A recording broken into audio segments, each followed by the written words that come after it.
Kentucky truly has some remarkable landscapes, but some of the most interesting features can be found underground. We're at one of those. We're in southern Jessamine County, right before the Kentucky River, and we're visiting one of those hidden gems, Highbridge Springs. You would never know it from above, but Linda Griffin-Slagle says this underground operation is vast. There's 32 open acres, not counting the columns, 5.3 miles of drivable corridors. You're 130 feet underground. The ceilings are 30 feet tall and it's 50 feet between the columns. Ironically, the water was not Griffin-Slagle's dad's first idea for the place. His family business was wholesale grocery, so he knew warehousing.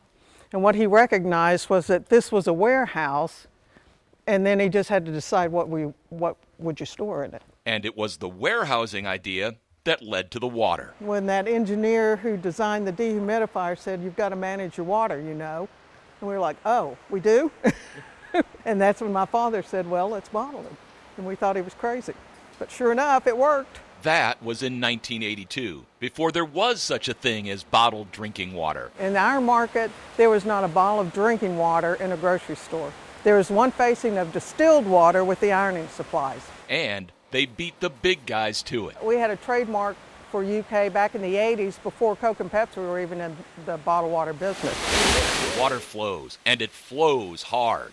60,000 gallons per day flow through here, of which a third of that ends up in the bottles. Because of the size of the aquifer, it never stops. The recharge area is undefined. We just don't know. But we feel it's pretty large because of the drought of '88. It was a very severe drought, and it never stopped. If the flow didn't stop in '88, then it's coming from a long way away. And it's the filtering by our limestone that creates the taste. And it's just a great tasting local water. Before the water, this gigantic cavern played an even more important role. Stacks of rusted barrels that have the civil defense location on it, and it says water on the top, and then it has instructions to use as a toilet when it's empty. You flip it over. It's still a location for civil defense for Jessamine County. And we got plenty of water, so, that's a good, all of Jessamine County, I would think, would easily fit in here. For your science guy, the water and geology are fascinating. But it's the initial business, warehousing, when you truly realize the vastness of Highbridge Springs. If you've ever seen the movie Raiders of the Lost Ark, you remember that final scene when they're in the giant warehouse. Well, now you found the inspiration for that scene. By the way, has anybody seen the Ark of the Covenant around here?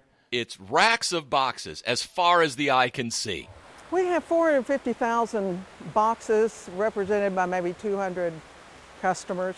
The history here is incredible, with records from past governors and senators, in addition to a lot of UK material.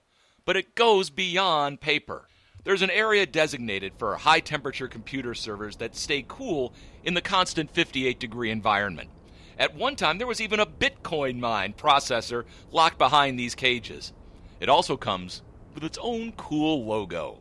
There are antique toys, cases of old wine, and a bourbon lover's nirvana, with boxes dating from 1964. We had the Toyota 1 millionth Camry here at one point. We had a box of tapes that said Watergate on them, and my dad always said, "I know where they are." Yeah.